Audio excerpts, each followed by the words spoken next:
Even though we have gone a longer road than anyone else here at Worlds, there's never really going to be satisfaction for any one of us until we actually win the whole thing. And Fnatic do the unthinkable and make their way to the quarterfinals.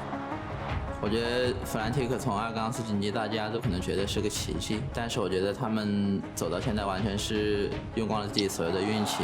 我会跟我的队伍用绝对实力把这个如果的可能性降到0的。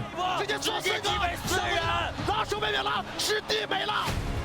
因为在国内比赛的话，因为台下观众呼声特别高嘛，所以说也会更加激励自己，就想更好的去打好这个比赛。 我更加对得起这些台下的观众。The fact that RNG are home favorites is actually going to be in our favor. I've been on the side before that they are now, where you have everyone backing you up, and I felt the pressure, the unnecessary pressure that comes with it. We know that we can use that to our advantage. No one expects us to do pretty much anything in this series, and it just makes it so much sweeter as well when we come out victorious.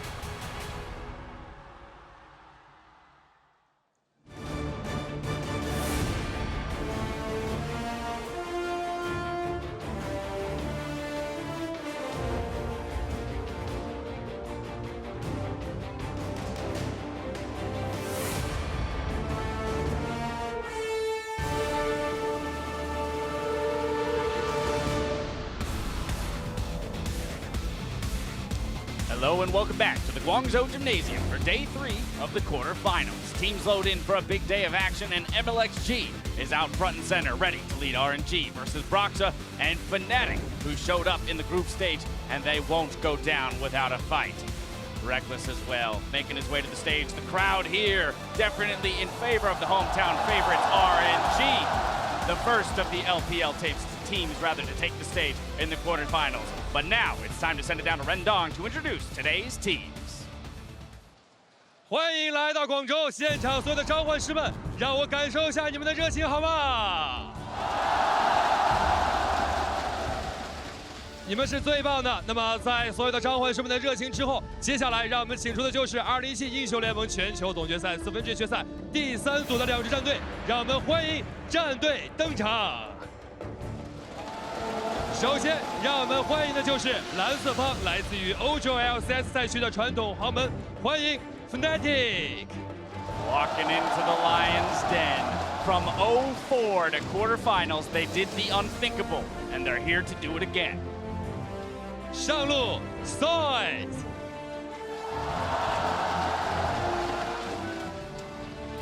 打野 Brakeless。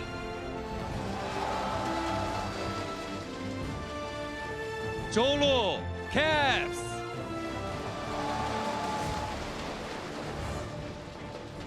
下路 Rekkles，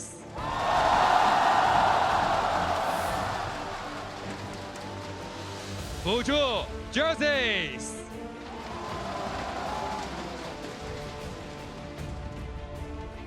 同样欢迎他们的教练员 Dylan FLICKR 以及替补中路 Special。 让我们再一次欢迎 Fnatic。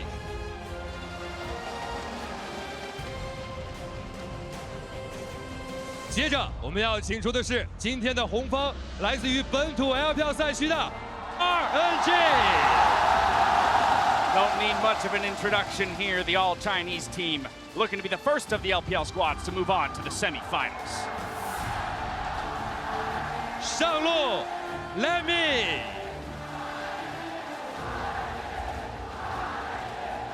打野麻辣香锅，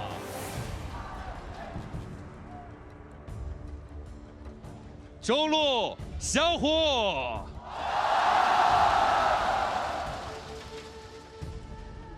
下路 UZI，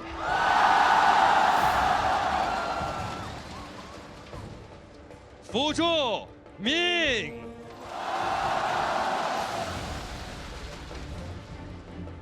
同样欢迎他们的教练员 Firefox 峰哥以及替补打野遗憾。拿出你们的呐喊声，让我们再一次欢迎 RNG。英雄智主传奇，比赛现在开始。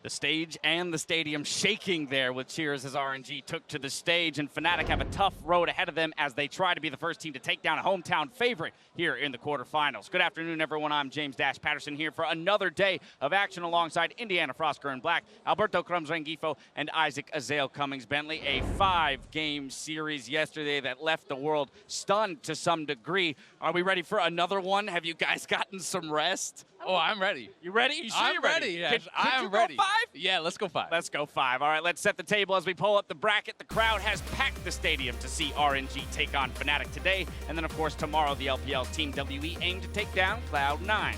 And halfway through our quarterfinal week, we've already had some pretty historic matches highlighted by yesterday's series, SKT versus Misfits. I mean, the thing was, coming into yesterday, I thought I was going to be able to keep dinner reservations. This was going to be clean, quiet, over quick, and Misfits said, no, we will not go quietly into the night. Ignar, in particular, made a hero of himself yesterday as they went the distance. And it wasn't just euphoric for Misfits and Europe, it was euphoric for the tournament. We finally shed away the Ardent Sensor meta, and the tank and engage supports are coming back, and they have been long awaited.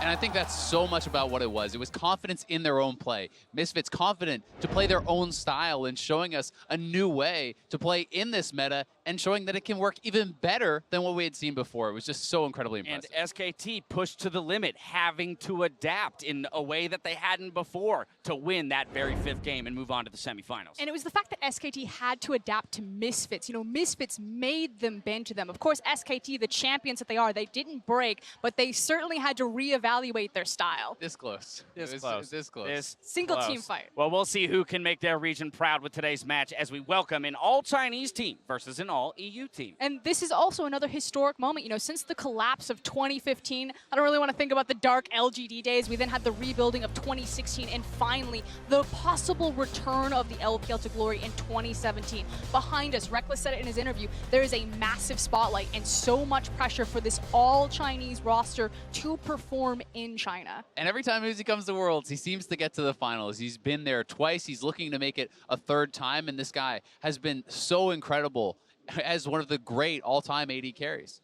He has been, and unfortunately, he has never quite made it to the very end. Remember, he's made it to 2 Worlds finals so far, reached it, but just not quite enough. And now, this is the only time that every time that they have been in Worlds, they always make it. But we have to talk about the drive, right? That brings you there. That's brought him back to yet another Worlds and another run at that finals and being perhaps the LPL's best opportunity at taking the title. It's the legacy there. And on the other side of that, there's also Rekkles. These guys have been playing for so long. Again, Rekkles' Eyes on World episode, he talks about, you know, if I ever lose that momentum, I just remind myself, this is what I'm here for.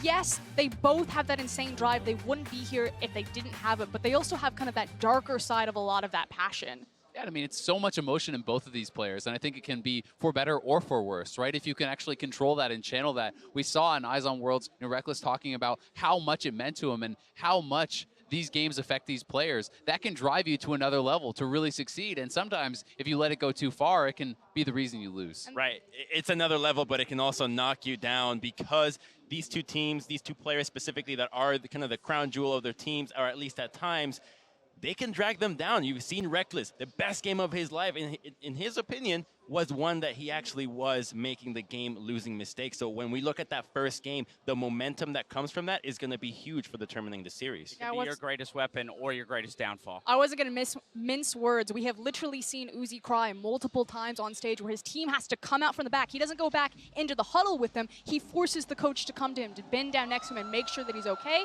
and that cannot happen today. All right, well, we put a spotlight on the 2 big stars, but I want to talk about what other factors we think might tilt this matchup one way or the other. For me, it's all about the style, actually. You know, looking at Fnatic versus RNG, I actually probably favor Fnatic's chances a lot more than other people just because RNG love to team fight. They have a ridiculous team fight KDA, but Fnatic also like to do that. And so I feel like this is going to be 2 teams that'll just plant their heels and run full force at each other, and it's just going to be who has the better execution on the day for that composition. So I'm also taking the meta into account for this because yesterday we saw the rise of the engaged supports. No more of Janna and Lulu. Sure, they were banned at times, but the priority of these elder champions that were before this new patch just soared. And so when you come with that into this matchup, you look at Ming. He has been a stellar support for RNG, especially on the engaged champions. And I just think that he and sOAZ will just trump Rekkles and Jesiz, which are the way that Fnatic wins. And speaking of Ming, we saw Leona yesterday. Ming has played 4 games of Leona this split.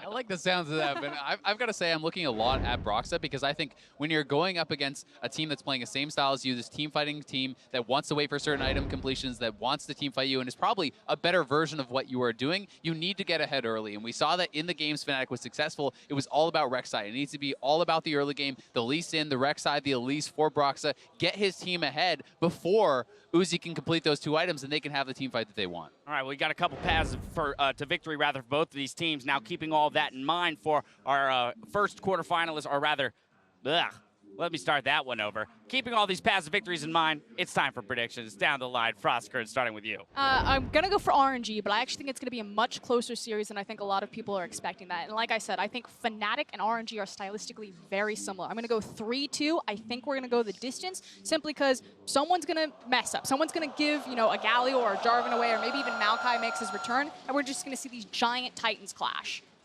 I'm going with RNG going 3-0 on this one. Even though the predictions for the past 2 days have been not good, today, when you look at this matchup and consider what happened to Longzhu against Samsung, it turns out that, in my opinion, Group B was a lot weaker than we expected. And this Fnatic is still the same Fnatic that went 0-3 in Week 1. I still see them, sure, they got those 4 wins at the end, but this is the same Fnatic that got 0-3, and I just don't see them beating RNG that was in that super strong Group C. It is the same team, but we've seen how much adaptation can mean between groups and the quarterfinals, how much better Samsung, for example, looked, how much worse Longzhu looked, and how vulnerable even SKT looked. So while I do still favor RNG in this series, I think Fnatic does have ways in, and it's through the early game, it's through the improved performance of sOAZ in Week 2 of groups, it's through the early game aggression of Broxah, and to me, that will give them at least 1 game, and I think it's going to be a 3-1. So I actually think we're nearing the end of adaptation here because a lot of it came from the bottom side of the map, and the early game junglers can matter a lot, but for the rest of the map, I don't think much more is to be added to the champion pools. And with that in mind, the same stylistic matchups or same style for both these teams, I just favor RNG even more because of that. I actually have a couple of questions about the jungle, but I don't think we'll see it today. I think that's more for Cloud9 and Contracts to continue to evolve the meta, but I don't think we've seen the end of more of these range style junglers. And I mean, even things like the Caitlyn, which we thought was going to be such a big deal coming into quarters. Yesterday came out 1 game, but was not really that impactful in the series. You know, the Chinese teams like playing this lane dominant style. Rekkles does as well. So something like that could really shake up what pick and ban looks like. Well, something we'll have to track throughout the day. 73% of fans locked in RNG to take the series and face SKT in Shanghai alongside Mr. Perfect Bracket from the LAN. So you guys are in good company, having all of our bases covered for an RNG victory. Before we jump into the match, though, Cap shares his thoughts on what it's like playing against the crowd favorites in Guangzhou. So I think this is the first time, probably, we have ever played a game where we weren't the favorites. I mean, not the favorites as in favorites to win, but the crowd favorite. It's always, it's also pretty nice, kinda, to be in the other side because you feel like you're playing to silence the crowd. You know, you're playing against everyone. It's not just you as 5v5. It's you against everyone, and everyone are hoping for them to win, and all the odds are against you, and it's definitely a fun experience. Well, we'll find out if it's going to be a rewarding experience for Caps and Fnatic. Hello, everybody. I'm Trevor Quickshow Henry, joined at the caster desk by Joshua Jatt Leesman, and reunited with Martin DeFischer-Lung. And hopefully, we get another epic quarterfinal, gentlemen. I mean, we can only hope. I mean, yesterday was amazing to watch Misfits go against SKT. And Fnatic, if they can take 1 or 2 games as well, maybe even the entire series, we will get that epic best of 5. Yeah, and I really want to see what RNG does with red side, because we've seen a few teams select red side here, and we need to see what they have planned with that choice. And of course, RNG, side selection games 1, 3, and 5. As we get ready for picks and bans, gentlemen, What are we going to lean towards? The meta has seen a little bit of a shake-up and a shuffle once SKT and Fnatic, SKT yesterday was pushed off the Ardent Sensor by Misfits. Do you think that'll start game one that way, or will we ease ourselves into that, Jack? Well, this is the fascinating thing about the red side choice, because in the group stage, Ming got to play Janna in 5 out of 6 games and Lulu in the other. Yet the evolution we've seen from this tournament is Janna and Lulu both being banned, which has then led at the very end of last series towards first pick Tristana. If that holds, picking red side means that they'd be willing to potentially give up one of those giant supports in hopes of a trade and not ban those things, but it can also mean a lot of different variables. Yeah, exactly. Like on red side, when you have some of these last picks, in the first phase, you have a last pick into 2 bans, and of course, later on, you have the last pick of the entire draft. If they want to suddenly counter pick for Xiaohu in the mid lane to give him a good matchup, that's an option on red side. If they want to show us a new support pick from Ming that is not the Janna, again, on red side, you can counter pick supports. And you can get things like Blitzcrank, Leona, these kind of champions. Exactly, and with the Caitlyn that we've seen brought out by the other LPL teams to so much success, you can get more counter picks when you're red side. It all depends on how many power picks you're willing to ban and also give over. Now we also have to see if RNG are going to ban away the Janna here, because Fnatic are banning Lulu to try and say, ban Janna so we can first pick Tristana or Sejuani. RNG might have something else cooked up here and willing to trade the Janna for some of the power picks. The Sejuani is also still a power pick on this patch. The one game RNG lost was when they did give up Sejuani over to G2 in the group stage. So this last ban has a lot of importance. Janna's still on the table. If they do not ban Janna, it's almost certainly getting first pick by Fnatic. That means then RNG suddenly get a chance to lock in things like Tristana for themselves. There's still a Rek'Sai open. A key pick for Broxah, but also one of the best champions for Mlxg. I feel like this is probably Sejuani Tristana, but we don't know exactly what RNG has in store. We've seen Twitch games, we've seen Vayne games, we've seen COG games from him, but Trist has been supreme in the quarterfinals. Yeah, they have to take Tristana. I think Sejuani is a smart choice as well, but that's okay for Fnatic to still then potentially take Rek'Sai for Broxah. And in the bottom lane, European AD carries like to take Sivir against this Tristana here, because again, you can just spell shield the bomb. Boom, and I think that's exactly what Fnatic want to do in this situation. They were victorious on Sivir once before, plus they have the primo Ardent Sensor user for that mid-game power spike that they want to hit against this RNG team. Also why we get the Gragas here for Broxah. Even though he's not a great engaged jungler, the fact he's on now a scaling champion, they already have Brakeless as a late game win condition. All right, that's why RNG gave away the Janna. That's why RNG picked the red side, as we talked about, the chance of last picking for support. And the bot lane counter pick, and they don't even have to do it in the second phase, so it means they're getting the bottom lane counter pick while still being able to save both of their solo lanes until after ban phase 2. With that being said, we haven't seen Soraka yet. If it was so blatantly a counter pick to the Janna, I think we would have seen a lot more of it. Is this a big signal that RNG are fans of this Ardent Sensor meta? We'll find out as the series plays out, of course. Yeah. Shen has been banned away, and it's just interesting because backstage we were talking about what would Ming do if those primo supports of Janna and Lulu were off the table, and obviously Soraka's a gigantic answer. Yeah, and there's still things like Karma and Taric if he wants other Ardent Sensor choices. I think the Soraka is so interesting as a lane counter because, again, Janna doesn't really punish you in the laning phase, but I think Fnatic are going to be okay just farming in this bottom lane and not necessarily looking to actually try and kill this Soraka, unless we get a Broxah roaming down. All right, gentlemen, we're entering into phase 2 now. Double bans for RNG on the table, Cassiopeia and Gnar.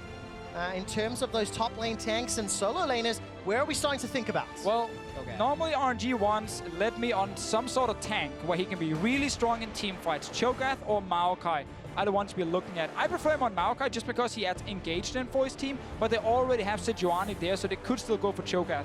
Yeah, it's based on the Gnar ban. I feel like it telegraphs that Cho'Gath pick, especially with Shen being off the table. Give me Trundle then for sOAZ if he wants to actually try and take a carry. And yes, Caps actually wants to play Taliyah. When he played this champion in the EU LCS, he was so good on it. And then after 2 weeks, he was like, I never want to play this again. Once he played it, ever since in play-ins, he took it a single time. Not doing Worlds just group stages just yet. I'm so happy to see him back on this champion because his job is to push out the mid lane and have the control so he can actually start roaming to either the bot lane or the top lane.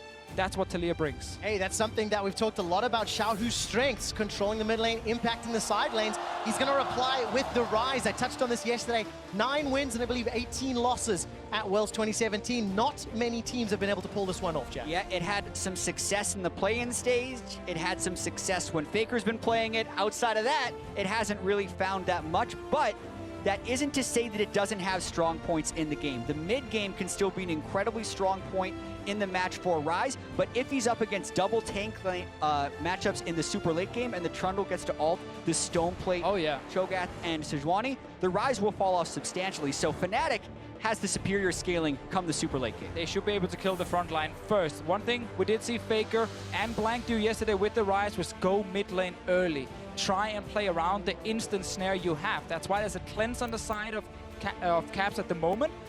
You can pop that cleanse and re-gank it if you are RNG, and you can try and get Xiaohu ahead. And I think it's really important to emphasize that both teams, in a sense, opted in to these picks. RNG had side selection. They could have chosen the blue side. That probably would have drawn a Janna ban for Fnatic, and then they could have gone with the first pick of their choosing. But they wanted to play Soraka into Janna here. Janna, probably the most successful support pick we've seen at the World Championship. So it's a bold move right off the bat for RNG. 76 win percentage on that Janna across Worlds 2017. Xiaohu has got 1 game of Ryze under his belt already, and he picked up a victory with it. Will he start this best of 5 with another win? Guys, you can see the team compositions on your screens. Jump onto Twitter and vote if you think the results will be different to Pick'ems. 73% of the planet Pick'em selected RNG. We'll find out if they can make their run, if they can set up that rematch with SKT in the semifinals, because they know who they are waiting to face. Right, Deficio, as we jump into game, we'll start looking at these lane setups here. There's a lot of power on both sides to make plays happen in the early game. Who's going to be the first to pull that trigger? Because there's a lot of options, right? I mean, we always look at the junglers then, because just pure 1v1 and 2v2, no one should get a huge advantage against each other. Mlxg, though, is not playing like the jungler we saw in the LPL, where he was so active early on, like level 2 ganks, level 3 ganks, creative pathing here. Instead, he's actually been much more relaxed in the way he's playing, and much more about vision from his side. Yeah, he hasn't, in my opinion, actually had very good early games in the group stage. He had first blood 70% of the time he would secure it for RNG during the summer split as well as playoffs, and he's gotten 1 first blood so far here at the World Championship, and that does speak to RNG's strengths in other facets of the game that they don't need to jump ahead early. But it is interesting how he hasn't been able to get first blood despite spending so much time near his lanes trying to add pressure. And it's the really funny thing about this RNG lineup, because they went away from the very aggressive early game style we've seen so often. We get the numbers on your screen here. During the summer split, Mlxg, able to get more kills and assists in the early game, was part of a lot of first bloods for his team. Not been the case as you highlighted, Jack. And what I love about watching Mlxg, and we've been saying this throughout the tournament, is he feels like it's hard random what he does in the game. Will he start red? Will he start blue? Will he do a level 2 gank? Will he farm until 6? And he switches it up all the time, but for whatever reason at this World Championship, he hasn't jumped on that right pattern in the early game. All right, no minions lost here for Fnatic. That is important in terms of the experience when you leash for your jungler. Ming on his first Soraka all year long. In the laning phase, Janna can't really touch her. You can't kill the Soraka, and it's just this farm game where the Tristana and Soraka will try and push you in. Going to be a little bit non-interactive in the bigger picture. Some poke going down there from Ming as he's throwing out those Star Calls. And I tell you what, Guangzhou's excited with every spell cast.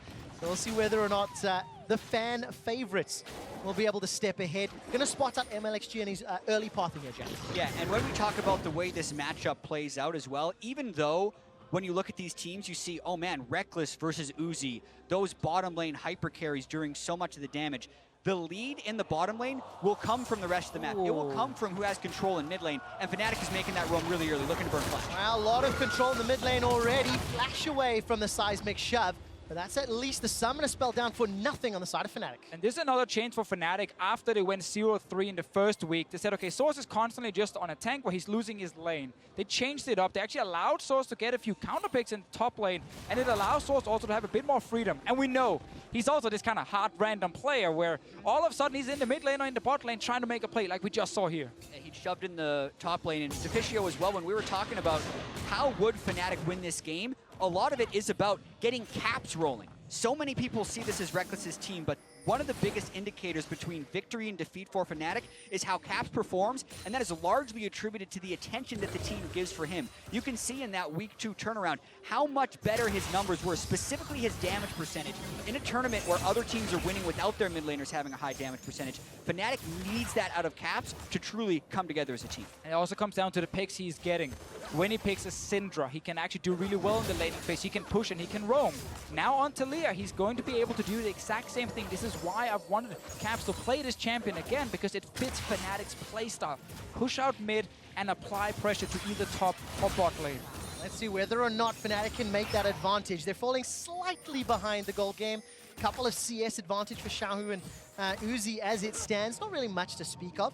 But of course, now that Xiaohu is flashless in the middle lane, going to give some more options to Fnatic, whether or not they want to set up any more ganks or whether or not Caps continues to shove that lane forwards. Yeah, and with the Gragas pick, which Broxah has played twice in the play-in stage and not at all in the group stage, when the mid laner is flashless, you go mid. If Xiaohu can ever leave his turret by too much, Broxah should gank that lane. But that's where Mlxg is right now, kind of prepping for that counter gank. And also, Caps doesn't necessarily have the wave in the right spot. Oh, but it is pushing though. Push. And now it can be in the right spot if Caps holds. Yeah. Patience from Fnatic here. Xiaohu as well playing it very smart. He knows his jungler's on the top side, so that's where he's hovering towards in case a gank happens. Now sOAZ needs to be careful up in the top lane. Gonna find Mlxg face first. Respect flash before any stun can come down. I do find it interesting as well how RNG has played towards topside in the early game with where Xiaohu is cheating and where Mlxg is pathing, because that technically gives away bot side control against this Fnatic team. And Fnatic will have a window where they would theoretically be able to punish this RNG bottom lane. When Caps hits level 6, when sOAZ has teleport, since Broxah has ward control, they can maybe make something happen bottom. He needs to go instantly. He's on a ward right now. A little early. No delay just yet. Broxah's still got flash available if he decides to. Howling Gale catches out Ming. He's already flashed with the body slam. Ricochet continues to fire down in the boomerang blade. First blood to Rekkles. It is so easy to gank a Soraka in the bottom lane, and Fnatic, they take full advantage of it. Right here, we get to see this RNG team who's done this a few times in groups where when they have a passive bot lane, they don't go down to sOAZ early. They just kind of wait for level 6 on their mid laner, and then they try and make a play here. Because, as you highlighted, Jet, Mlxg spent his time on top side. Bot lane got punished. Yeah, and that's a smart play from Fnatic. I was actually expecting them to wait until Caps was level 6, but because this Soraka pick is so defenseless when pushed up, you saw how early Ming used that heal that you just mentioned, Deficio. Even the flash away thanks to Broxah's patience, he still has flash on the Gragas if he wants to make the repeat journey. Now Caps is level 6, so they can do the exact same thing again. Good use of the blast cone. The ward doesn't even matter because sOAZ and Ming are pushed so far up in the lane, and it's a very easy kill for Fnatic.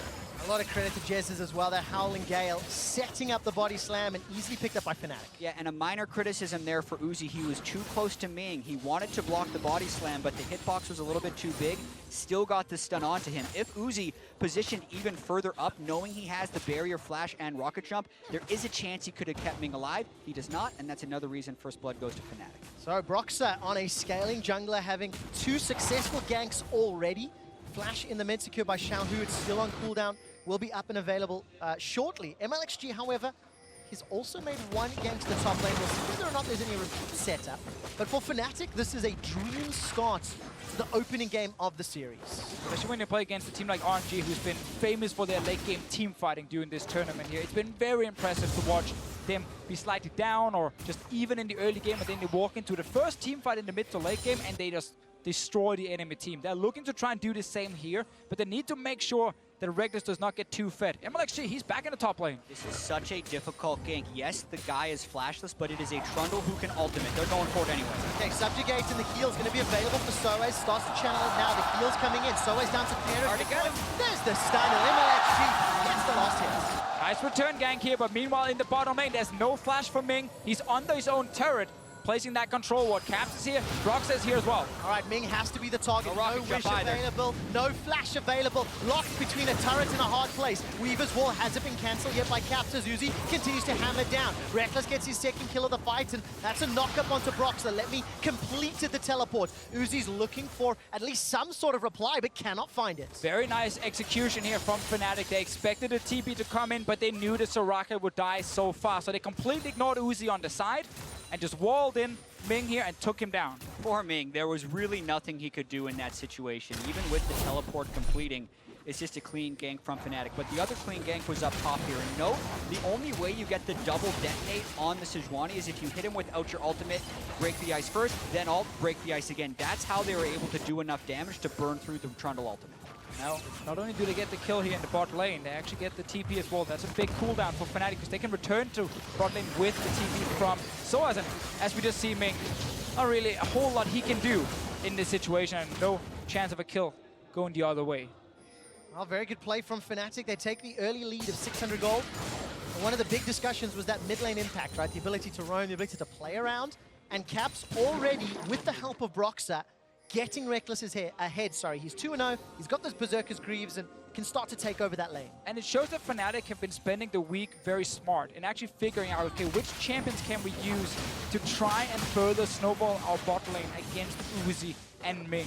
There are other champions that Caps can pick. I'm just going to bring up the Aurelion Soul. It's an old stable from him that can do the same thing as a Taliyah. So the fact they showed this already in game 1 does tell me at least we're going in that direction for the series. Well, let's see whether or not Fnatic can go into the mid game with a large enough lead and try to out-team fight one of the most impressive team fighting teams that we've seen in Worlds 2017.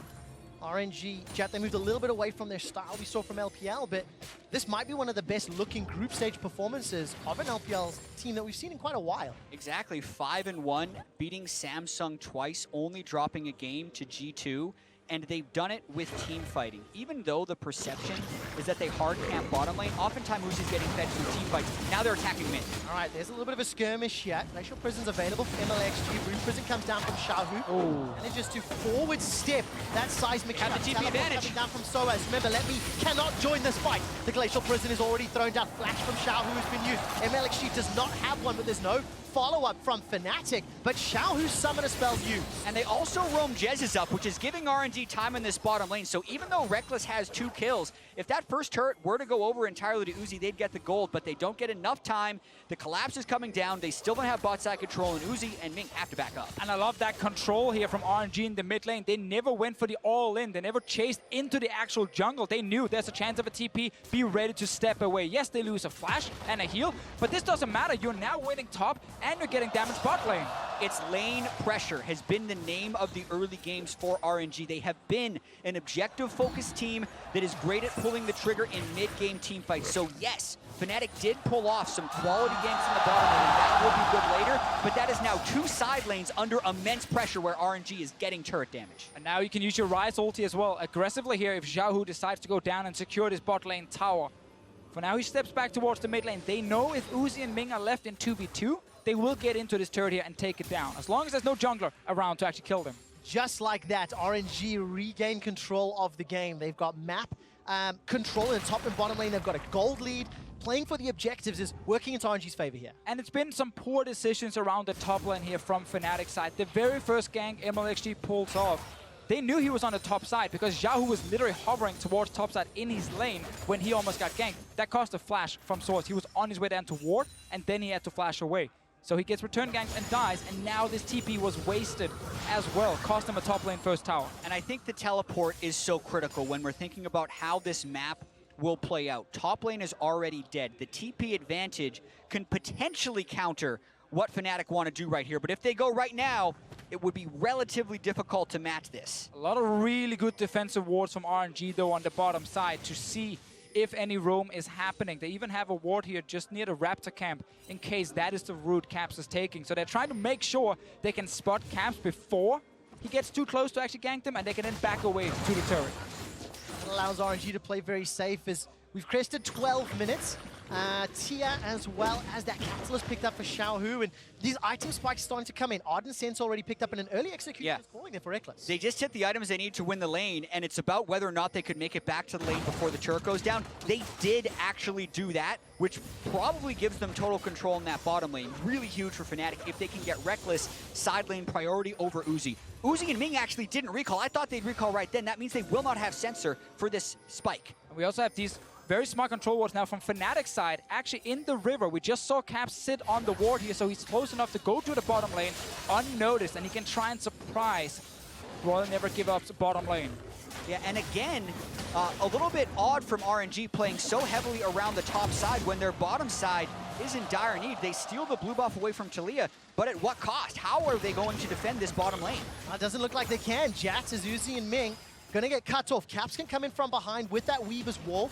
Gonna step onto a control ward very shortly. Instead, Fnatic are focusing the tower. Love where Caps was standing. He was not spotted there by that control ward because he never crested the side. That one sees him, but the turret is really difficult to defend. And they're calling actually now Xiaohu and Mlxg. They're both on the way. Cho'Gath in if they want to go. Cho'Gath also has Righteous Glory. He's pushing the top lane. RNG concede the tower. It's an even gold game, and Letme continues to push. We had all of Fnatic moving towards that bottom side. sOAZ actually left the top lane to just start walking down in case a fight broke out. So he could be there without his own TP. He will return, catch the wave here, but obviously he's not able to take over the side lane just yet. He needs at least 1.5 items on this Trundle, because Letme is just sitting with a ton of armor. Let's see what happens bot lane. Oh, Rekkles with a cheeky recall. Spell Shield has already been used. Glacial Prison's available. Ground Warp's coming down. Jesiz tries to reset the fight with Monsoon. Flashes blown. Rekkles and Jesiz get away. You know what I hate? When people randomly recall out in the middle of the map. I'm like, come on, just step a little bit further away. You don't have to recall right there. Play it safe. It just cost him both summoners from him and his support. The risk that they're running if they take more time to recall, however, though, is knowing that Ming just went back for the Ardent Sensor, is that the turret will go down and they want it to be back for the defense. So it cost them right there with the summer spells, and now they're going for Uzi. All right, there's a flash and a rocket jump available. Uzi's not going to be able to do a thing. He just gets Goomba stomped by Caps and Broxah. I mean, who needs a bot lane? It's just Broxah and Caps alone here going down to kill the AD carry. Uzi not able to use his summoners to stay alive, and suddenly it's another kill over for Fnatic. Yeah, and this game, it's been Fnatic playing around bottom side, not RNG playing around bottom side. RNG is split towards top side. Now they're trying to transition bottom. Broxah going in, Mlxg and Xiaohu right there. All right, Xiaohu sidesteps the body slam. That keeps him alive long enough to run away. Flash is back available for him, and Fnatic with the support, they now turn their attention to the middle lane. Okay, bottom outer is still alive in favor of Fnatic. Xiaohu playing very far forward, realizing the support from Mlxg from behind him, and Ming was running down mid lane as well. We actually get Uzi and Ming swapping to top side right now. They're gonna let me kill the tower. Let's see what happens here. So Uzi still staying in lane, and suddenly Broxah and Caps are around. He'd already rocket jumped over the turret. Wasn't close enough to the wall to get a reliable flash. Opts to save his summoners, but definitely cut out of position right there. Uzi knows there's not much he could have done. So as we jump out of the replay, RNG secure the first dragon of the game. It is the Ocean.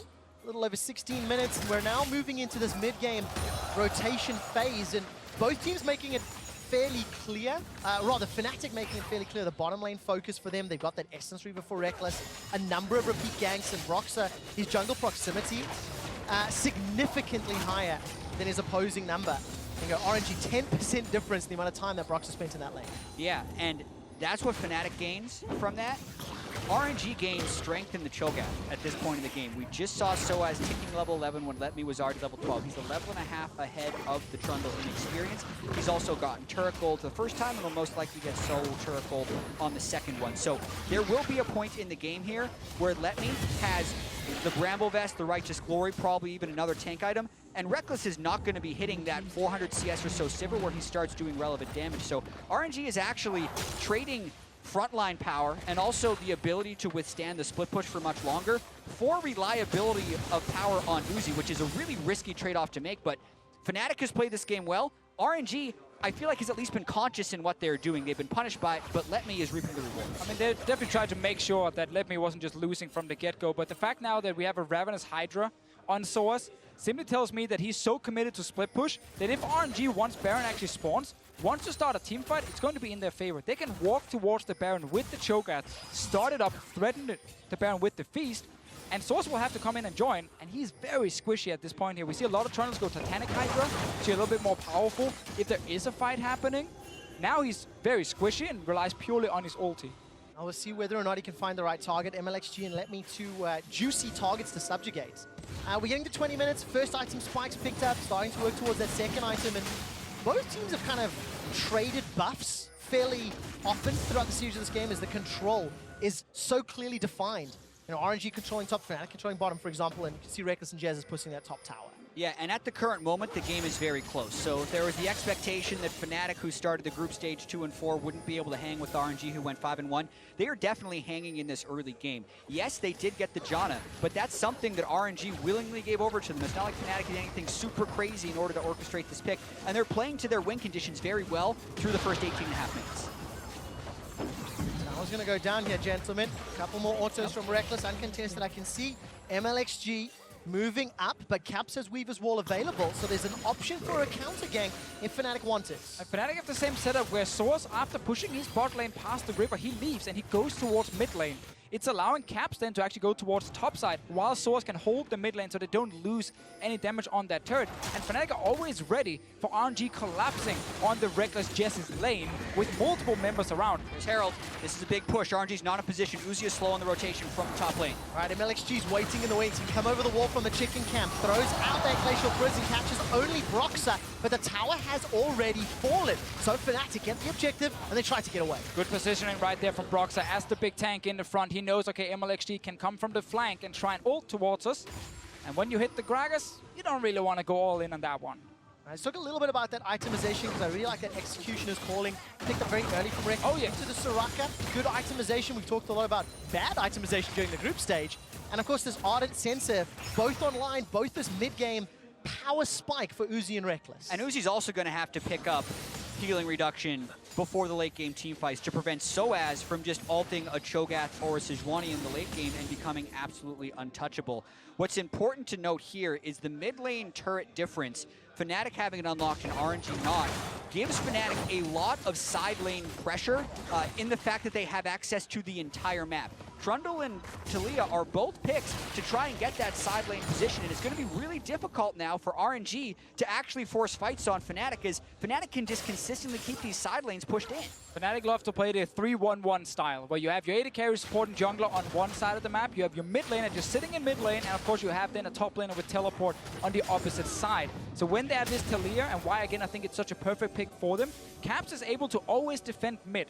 He can wave clear so quickly, and then he can leave. He walks out of mid lane, and RNG have to call careful. He might go top, he might go bot lane, and it applies so much pressure. Yeah, and we have actually seen RNG in similar positions like this in the group stage. They made some heroics happen and come back from it. Samsung versus RNG, the final game in the group stage, was somewhat similar to this, where they made very decisive teamfight calls and won. That makes us feel like RNG is super good at this and it's super safe, but it's not. If one of those team fights go wrong, Fnatic will win this game. Well, we'll find out if it does. Xiaohu's got that Archangel, the Missile Mask completed. Fnatic now being pressured. They're going to lose this tower if they can't clear the wave quickly. Uzi's hammering away with that explosive shot. Yeah, I'm not a fan of teams hiding in that little brush here in the river. You just see at the top of your screen and hope someone face checks them, because it means you give over the entire mid lane to the enemy team. And RNG were like, we don't want to face check, we just walk straight down to your tower, and Fnatic needs to take a long route around to defend it. That was a lot of free damage in favor of RNG. Okay, so even game as we're now past 20 minutes. Removing this mid-game spike. There's a good front line for RNG. They've won, multiple team fights in the group stage to make it here as the #1 seed. Now we see how good Fnatic's team fighting is. Now we see how coordinated their map play is. We've broken down a lot of their tools, but for RNG, is this a wait for Fnatic to move, or can they force a team fight, something that they're extremely good at? I mean, if they do want to force a fight, it's through Mlxg. But there is the cleanse on Caps, which is very important here. There's Spell Shield on Rekkles, and there's then 2 tanks he can also hit, because Jesiz is going to sit far back in these fights. So it's hard for him to actually start and engage. That's why Baron is the key objective for them, because when you start this Baron, you force Fnatic to come towards you, and then you can turn and get your 5-on-5 team fight. Yeah, and the fact that Ming played Janna in 5 of 6 group stage games means RNG hasn't really proven to initiate well on those matchups. I think it puts them in a very difficult position. really have to watch whether or not RNG can kill Jesiz. He probably has to be the first one to die in any of these team fights, just based off the strength we have seen from Janna team fighting so far here at Worlds. All right, Caps' strength there in that little kerfuffle in the mid lane, putting a lot of damage onto Mlxg, forcing them away. RNG will take their second tower of the game. This one's uncontested by Fnatic. And I'm looking at the vision in that top quadrant of the minimap. Fnatic pushing into RNG's jungle. And I'm looking at the inventory and I'm seeing some potions still, and I'm seeing a cloth armor as well. So we need to see some control wards from Fnatic's side if they actually want to take over the river near this Baron and deny all the vision away from RNG's side. At the moment, though, they have sOAZ sitting on the top side pushing in, which means no one is actually bot lane. They're looking for a fight here. All right, sOAZ is the one that's been caught a little bit. Subjugate will buy some time. Now Rekkles zones away Uzi as sOAZ buys so much time with that Subjugate. Fnatic have decided to come in. Broxah sends out the barrel. Mlxg forced to use the flash.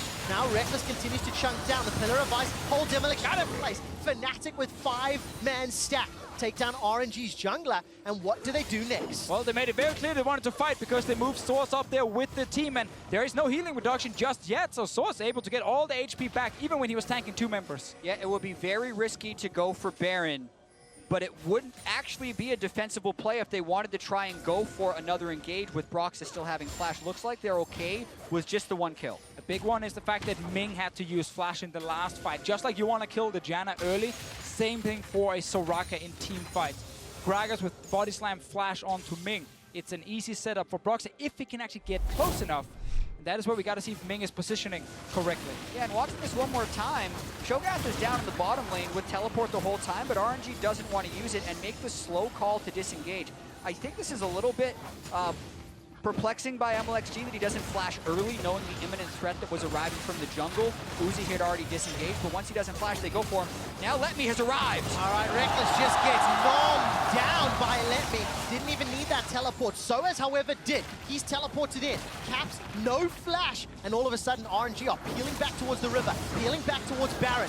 Feral Scream silences up sOAZ. Will delay the start of Subjugate. Not long enough, though. The heal, the armor, the MR keeps sOAZ alive. Not much longer. Glacial Prison pops him down. Uzi gets that fight. RNG find the fight they needed. Fnatic had absolutely no vision on the bottom side, so Letme, after pushing his lane, just snuck his way towards mid lane and surprised Rekkles here. Their silence prevented the flash. And the question is, what do you do after getting a pick? Fnatic recalled, RNG goes straight to Baron. Broxah has a chance to steal if they go for it. It's got flash available as well as smite.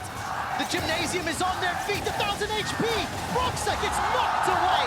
Caps gets at least really 1 kill on low. the way out. Baron secured. Flash out Uzi. from Jesiz. Uzi's going low. The barrel secured. He gets one. Manages to rocket jump away. Mlxg's trying to channel. Flash forward from Broxah. Gets the barrel. He's not down. But here comes Rekkles. Flashes over the wall. Trying to chase down Letme. Xiaohu's running for his life. He took down Caps on the back end. All of a sudden, it's a 2-on-1. They're in a turn. Captures Rekkles. And RNG kill Fnatic. And suddenly RNG create the picks. They get the Baron here. Nice coordination, knocking Broxah away from that pit. No chance of a steal, and then they actually win the fight after. RNG just keep executing, exerting their strength on their opponents, because macro-wise up until this point, Fnatic has been winning, but the vision gap happens, they go right for Rekkles. And Rekkles right here does not use his flash, gets silenced, then his spell shield actually was not able to proc on anything because Letme was smart, he saved his abilities. And then watching this, they all get bursted down, but they hit Broxah back to prevent the steal, and then this fight is insane. Uzi stands his ground, moves forward, kills Jesiz, gets the reset, hits the plant.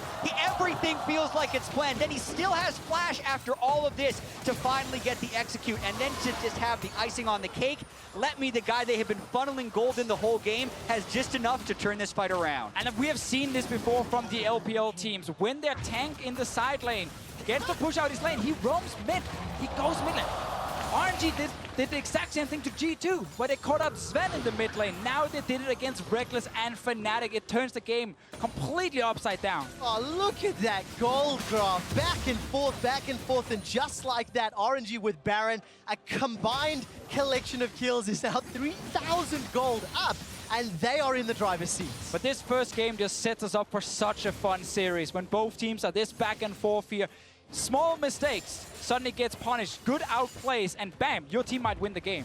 But what RNG has been able to do is just continually win those team fights, and Xiaohu barely makes it out. Their team fight KDA is higher than anyone else at the World Championship. That was another fight that felt very arbitrary, very much like a 50-50, but they outplayed Fnatic in the moment, just like they've been doing all Worlds. And Uzi made it look so good on the back end of the Baron fight. RNG sieging 3 lanes at once. Xiaohu escaped top. sOAZ escaped mid as RNG threw everything at him. They're going to secure their 4th tower of the game, and just take a quick look at the itemization. RNG, 3 completed items pretty much across the board, starting to steamroll Fnatic. Rekkles will soon get his 3rd fully completed item as well to try and match Uzi here, but Fnatic needs to just try and stop the bleeding at the moment. They haven't lost an inhib turret just yet. We'll have to surrender another tier 2 tower. And RNG was able to force a fight around Baron because that's something that draws Fnatic away from comfort. But actually killing turrets against Taliyah, Sivir, and Janna, let alone turret diving against a Janna, is a whole nother level of difficulty. So yes, RNG has that 5,000 gold lead, but this game could be far from over. So important though that Letme finds a way towards mid lane. No wards on the bottom side at all. And then he walks in and he just delays every ability. He's waiting for the spell shield from Rekkles, and when it runs out, he silences. No chance of flashing the rupture, then Rekkles dies. Super smart play. Yeah, it's so hard to play Cho'Gath, this very slow dinosaur-type champion against the best players, and actually land your ruptures. But he's gotten 2 ruptures onto a spell-shielding Sivir, who gets extra move speed from the ultimate and from her auto attacks. So really cannot say enough how well Letme played to make those fights happen, but also how well he's played this tournament. A lot of resources go to Uzi because he gets teamfight kills, but a lot of solo turrets and ganks from Mlxg go towards Letme because he knows how to use it too. And it's very hard to be a successful teamfight AD carry if you don't have a strong front line in front of you. Exactly. And that's been a big part for RNG in this tournament, even WE as well, where we start seeing these big tanks from the jungle and the support, jungle and top lane, sorry, be able to execute the teamfights properly. Yeah, and speaking of proper teamfight execution, this is now a Frozen Heart, Spirit Visage Trundle with Subjugate against a team that lacks healing reduction. Uzi's still yet to pick up that Executioner's Calling, so if sOAZ can time the usage of a Gargoyle Stone Plate, his ultimate will be upwards of a 3,000 health heal on top of the resistances he steals. Caveman versus dinosaurs happening on our screen. Don't know why he ulted so early against Letme. That ultimate is the tool for sOAZ in teamfights. Wanted to see the stats. Yeah, it's how a much test. armor and MR do I get? Ooh, a lot. It's a test, sending a message, just reminding him he has the power to do so. 30 minutes in, RNG, they've got themselves a 5,000 gold lead. It's 5 towers to 3. And the next dragon is going to be Elder. That's going to be up just shortly after 36 minutes. So RNG will just have another wheel, another cog that they can turn to force Fnatic to come face check. Maybe pull him away from that inhibitor turret, which is fairly easy to defend, as you've already said, Jax. And no Executioner's Calling on Uzi is a big mistake. He opts for Lord Dominic's Regards in this game. Will not be able to reduce healing from Janna's ultimate, but the biggest one is their ability to kill sOAZ. They cannot reduce the healing from the Trundle ultimate. Yesterday, Huni's Trundle was unkillable, and it became pivotal as the game played out. Let's see if sOAZ can do the same. As you mentioned, it's timing, it's placement, and it's whether or not the team plays well. That's they got him! Xiaohu! He will not use the Realm Walk to escape. It's a 50-second death timer, but it might just be a stall tactic. Xiaohu's tried this a few times now to go top lane, but honestly, at this point, he needs to be with the team because there is so much mobility on Fnatic's side to just catch him in the side lane. They didn't have pressure in other lanes, and Xiaohu just ended up dying here, actually allowing Fnatic now to defend, but Rekkles is still pushing out top lane, wants to maximize his own farm here, while the rest of Fnatic are just defending bot side. All right, Letme gonna get some support here from Mlxg. Comes in with the Righteous Glory. Redemption's already thrown down. Caps uses the flash. That might be important for the upcoming Baron siege. Uzi as well as Ming coming in from the side lane. Mlxg now flashes defensively. So does Letme. Rupture comes up. Wish is now blown. RNG continue to run away. Glacial Prism buys some time. Rekkles trying to rejoin the fight. He's come from the bottom lane, but RNG, they managed to escape. That was 4 versus 4 in the bottom lane at first. Mlxg just wanted to force that flash from Caps, but then the quick turnaround, while Rekkles was recalling, he was ready to fight, but he just wasn't there in time. And RNG lost so much in that play. They lost flashes on both of their front lines and also ultimates almost across the board. Baron is up in 10 seconds right now. I thought maybe Fnatic would be playing around vision control after the pick onto Xiaohu. They do not, but they have burned some critical ultimates if they themselves want to start forcing around Baron. And it's important now with these big fights here, when there are 2 tanks in the front from both teams, it's all about who can kill the front line first. If your team can't do that because there's a Trundle just healing everything, you gotta find the carries. All right, gonna look for the carries now. Root down onto sOAZ, he's silenced, he can't even get the subjugate down. Here comes Letme, the rocket is gonna catch Broxah, and Monsoon's buying some time. The heals are huge, but Caps gets chunked down. RNG with less flashes, with less ultimates, they get the kill. And just as we talk about RNG finding the carries because it's so hard to kill the tanks, they actually get the engage here onto Caps. Taliyah being down is so huge. Insane. They lose Sejuani flash, ult, Cho'Gath flash, ult for 1 flash, and you think, man, that trade's never going to be worth it.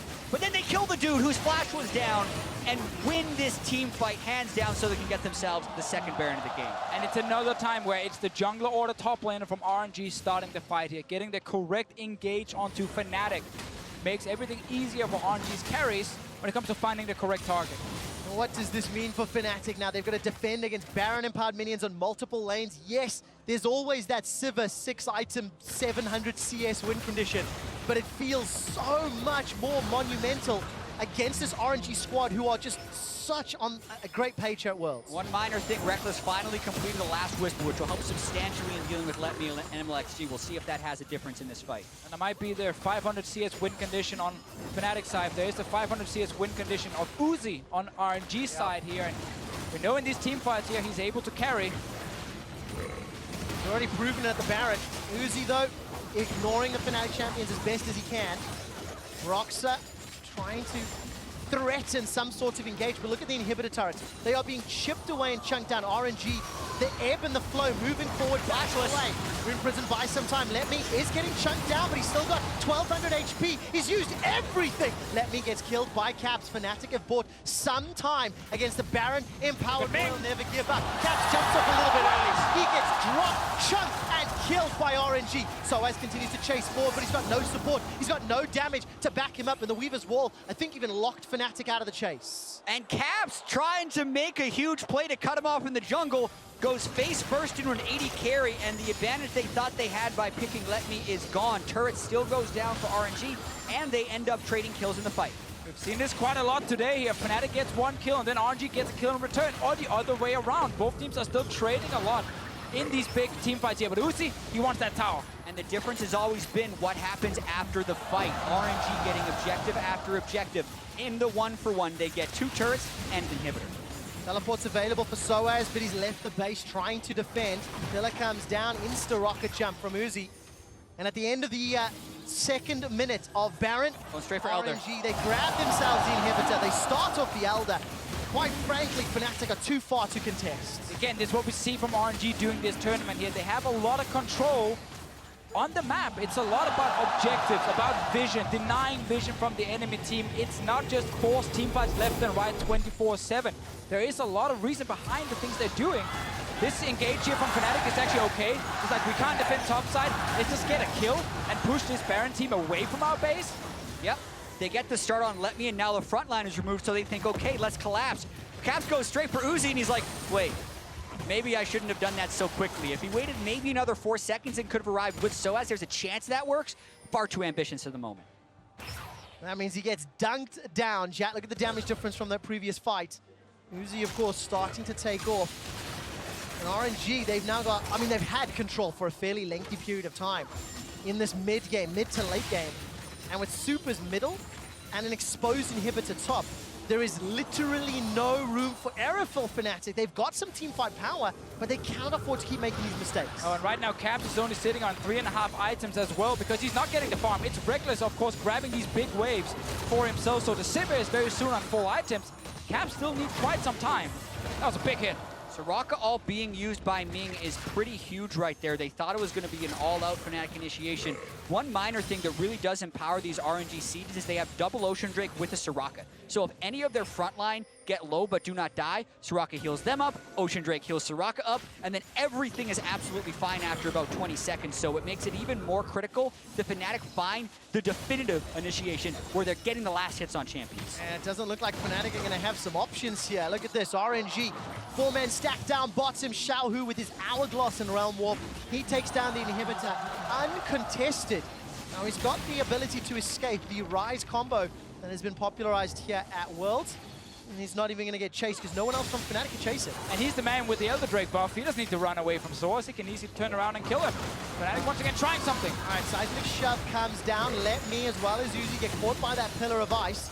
Not really a lot of follow-up. The Equinox from Ming zoning away, and RNG have just got so much disruption in team fights between the Soraka, the Sejuani, and that Cho'Gath. Fnatic cannot find their way in. Yeah, and now no Sivir ult if they want to go for more. Broxah has his ultimate up in about 15 seconds. That would probably be the next time they would try for something. It's going to be very difficult to hold this next wave of minions, though, because RNG has Ryze in the base to hold flank position and super minions crashing from the top side. A huge minion wave coming down. Fnatic on the verge of losing the first game here in this best of 5.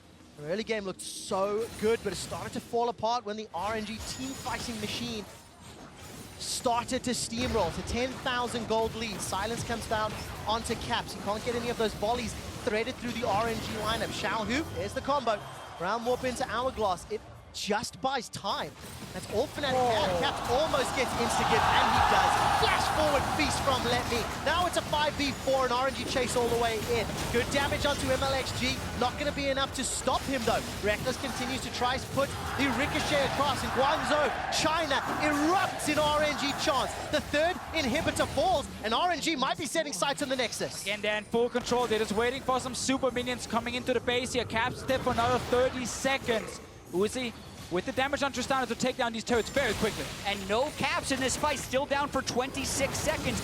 Unless RNG fully dies, they're going to win the game. Oh, they are indeed. Broxah, the buster shot, ends up saving his life. Jesiz forced to flash defensively. sOAZ puts down the pillar of ice. Mlxg is getting chunked up by Rekkles, but 2 shots from Uzi drops 50% of his HP. The Nexus turret is going low, and RNG cannot get through the wave clear. The Sivir wave clear is insane. The unlimited ricochet, as long as it is in range to jump to a new target, means Rekkles is the one guy who can clear 3 waves of super minions. Any other champion, except maybe Azir, when 3 inhibs are down, means it's over. Not against Sivir, though. See this fight again here. Xiaohu, of course, using the defensive ult, and then it's a big crit onto Caps, and Letme sees an opening to just flash in and eat him. Yeah, the second moment in the last 10 minutes where Caps has gone overly ambitious in trying to defend. They could have sat back, ricocheted the wave, moved Rekkles, continued that defensive pattern, but Caps went for the big play, missed, and paid the price. That last fight here, Uzi actually valued trying to kill Broxah and then finish the game instead of just taking down whatever turrets he could in front of him. He knows there's still so many super minions coming into his base. There's another Baron now being picked up by RNG. And gentlemen, this is truly the EU meta. ZZ Rock Portal in the bottom lane for defense. A Sivir farming under 3 inhibitor win condition. I feel like I see in EU LCS more than many other regions. And let's see if Fnatic can pull a rabbit out the hat, because truthfully, they need a miracle. They need some mistakes from RNG, or that massive play, the seismic shove that shuts down Xiaohu or Uzi. If one of those damage dealers go down, somehow, that's how Fnatic can at least push this base wave out. And the initiation is so hard for both teams to actually get that clean team fight, which is why we've seen most kills be either baits or missed positions. Fnatic has tremendous wave clear. It's really going to be put to the test here, though. 2 waves of super minions and the team positioning in the mid lane. That's a double stack on the bottom side. They're going for the initiation right now. All right, let's see if any kills can come down. Letme, the wish will buy some time. Monsoon gets a full channel from Jesiz. He throws down the feast onto Broxah. Xiaohu's been able to re-engage. Broxah looks for the body slam onto Letme, but here comes so much healing. The seismic shove out from Letme. All these supports, all these heals, all the help for days. The inhibitor is the focus as Uzi turns his attention to the structure, and RNG once again get the inhib. Soraka here making sure that the Cho'Gath just cannot die in these fights, and suddenly it's RNG turning it around. Actually a raid boss, now back at full health because you didn't complete that part to finish him off. And there's a healer healing the boss! Oh, how do Fnatic stop this? Howling Gale buys just a few seconds. Baron, empowered minions, comes down. The Nexus turret is caught. Uzi forced to flash, manages to escape with his life. Barrier still available, 1 Nexus turret remaining. Sejuani engages but doesn't find the CC yet. Jesiz is slow. Rekkles spamming the minion waves. He's trying to clear it out. The Nexus turret is the focus but still survives. 200 hit points. RNG just needs to hit the tower, kill kill the tower here, so the Nexus is open, but they're so afraid of Fnatic. Yeah, track the flashes. Almost all of them are down right now. It means the next time Afusi does get hit by a seismic shove, QSS flash is not available, but they're just waiting on the minions. The inhibitor's back up. They will have 3 waves shortly. The double ocean drakes as well doing work. Got the minions now. We have Uzi moving down as well. Letme towards the turret. Uzi needs a few hits on it. There's one. Not going to get it just yet. The tower still stands. The minion wave is being cleared out. It's a last hit there from Xiaohu. The Nexus is the focus. On the hunt is used by Fnatic. Can they defend the base? Can they do it again? They're trying to push. Royal, never give up away. Here comes the Baron Empowered minions. Broxah is stunned up. Mlxg is going low, but Letme's looking for a target. Monsoon resets the fight. Everybody's healed up. Broxah is pushed away with the Buster shot. Where is Rekkles? He can't get the damage down yet. They're on the Nexus going out. Spell Shield buy some time. RNG looking for the kills. Turn the attention to the Nexus. They're looking to kill the Nexus. And Royal never give up. Win game 1. And the final push over the last 2 minutes showed 0 champion casualties. And I think that is indicative of the way RNG has actually been winning these games. They focus on the turrets. They do just enough to get that small advantage, and then they take it home. RNG up 1-0. And we talk a lot about the team fighting, but this game here went in favor of RNG when Letme on the Cho'Gath, moved to the mid lane, caught out Rekkles, and then straight towards the Baron. That was the first big objective secured, where RNG really started getting a big gold lead. And that last fight, as you guys mentioned, all of the healers, all of the tanks, Rekkles, just a quick stat, dealt over 15,000 damage to champions inside his base during the course of that siege. And got 0 kills. And 0 kills. It was not enough. But what an exciting start to the series. The early game for Fnatic was good. The team fighting strength for RNG was good. Yes. The expectations playing out as we expected. I mean, kind of, yeah. There are, of course, things both teams can look at. Like, Fnatic need to invest way more into their own vision. Yep. Like, there are multiple times where they have 1 or 2 control wards on the map, even when they're actually ahead and trying to pressure down RNG. And that suddenly you have these openings where you don't see anything, and you might get surprised. But again, great team fighting. And Soraka in the late game, Janna in the late game, they're both so valuable, and we got to see that in these fights. It really did. And heartbreaking loss for Fnatic in their base, but RNG, they showed up. So to get their thoughts on how game 1 played out, let's send it to the analyst desk. Thank you very much. Quick shot. Game 1 goes to RNG, to the cheers of thousands of fans here in the arena. But Crumbs, top of the day, we were celebrating the removal of the Jannas, the Lulus, the Ardent Sensor supports, and then Fnatic and RNG, they drag us right back down into it. They had to chaperone the party, bring it back, Ardent Sensors, and with Soraka, but the Soraka at least is an answer to the Janna, right? You have the healing power, which is one of the weaknesses of Janna. She typically in lane can't really withstand that, and she does open herself up to be punished by ganks, which was what happened. I mean, typically we see the red side team having to respond to the Lulu ban with the Janna ban. RNG opting to leave it up says that this was a planned strategy. Go ahead and take the Janna. We have the answer to it. Yeah, the trap card was laid there, and we even saw Aframu getting a bit vocal on Twitter. He's like, finally, someone has recognized that Soraka does very well to Janna. The problem is that paired with Tristana, like you said, they're going to be pushed. They need to be taking aggressive trades, so they're going to be forward and expose themselves in that lane, and that led Broxah to be very active. That's exactly what you were talking about at the top of the day, Azale, the importance of Broxah in the early game if Fnatic's going to get anything done. And I think he actually had a fantastic early game. You know, it started in the mid lane, forcing out summoners there. Then I think he handles this gank so incredibly well, not even expending his flash, holding his body slam until after Soraka uses her flash, and he can hit both. So this really was a fantastic gank, and again, getting back down to the bot side, continuing to press this advantage, attack the Soraka, whose weakness really is in these sorts of chaotic all-in fights. So I think Fnatic had a good early game, but just not good enough. With the composition that they have, I feel like they are pigeonholing themselves in a position where they have to be so incredibly active. Otherwise, it's going to be very difficult for them to handle RNG into the late game. We saw in the later fights, they were just unable to kill anybody from either side. You got the Soraka, such a nightmare to deal with. The wave clear was really all that saved them, and it just doesn't seem like the style or the champion for Broxah to go with Gragas and expect him to bring enough to the early game to surpass the RNG comp. I kind of disagree. Like, I see what you're saying, but in this case, I actually felt like he did get enough done in the early game. I think that their failure was much more around vision, was much more around the mistakes getting picked off. Both times that led to the Baron was, Cho'Gath running out with Righteous Glory the first time, killing Rekkles. Second time is a TP from behind. And I feel like if you don't have those major mistakes, if you don't give over, multiple Barons, the Elder Dragon as well, you can actually hold in your base. And I just felt like they were playing from too far behind. Because I get a response from I also think that the aggression was good, but they gave way too much, especially top side. Had they not lost that top turret of the roam from sOAZ and then the teleport, I think it would have been fine. But committing so much without defending yourself for what RNG can do was, I think, their undoing. Yeah, and that's the thing that I just wanted to piggyback on. It's about where you're finding those sacrifices. If you're all going bottom, it was sOAZ, unfortunately, who suffered. And he also put himself in a situation to constantly try to put caps ahead. It wasn't just the bottom lane. I think there were 3 to 4 ganks where finally Fnatic found where the mid lane was on the map, tried to unlock that Taliyah early and allow him to then roam around and use the wall effectively. And I think you guys make a good point, if you're talking about the trades in the top lane versus that. But to me, that was less about what Broxah was doing and more about the fact that, the TP from Trundle came mid lane, got nothing out of that. That led to the first turret going down. So I still think that Broxah had a very strong early game. I mean, at the end of the day, you talked about these two teams stylistically being team-fighting teams, that's ultimately where we're going to see the matchup swing one way or the other. Well, we got our team fight in the mid-game at 25 minutes. Mid lane, RNG coming out on top, 2-0 and a Baron, brought to you by Acer Predator. And Deficio talked about how it was the pockets of fog of war, that vision going dark that allowed this to even happen, that RNG ran out of the darkness, found Fnatic with their pants down, and it is just about these big 5v5s. And this is my trepidation about RNG. Yes, they look very impressive, and when people look at this game one, look at that goal difference, they'll be like, wow, RNG just smashed Fnatic. But the early game was controlled by Fnatic almost entirely. And if RNG don't get these team fights, they do not win this game.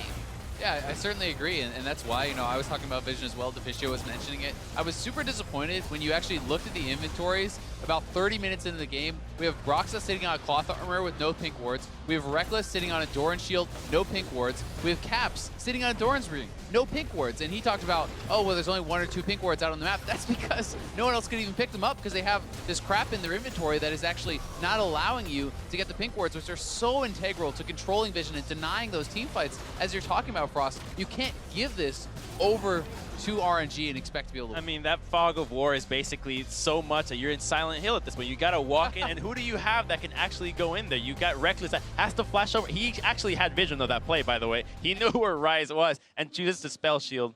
And isn't that just telling, though? The looks on both of those faces, right? We talked about emotionally driven players, emotionally driven teams. Yes, Fnatic was the one to run it back in week 2.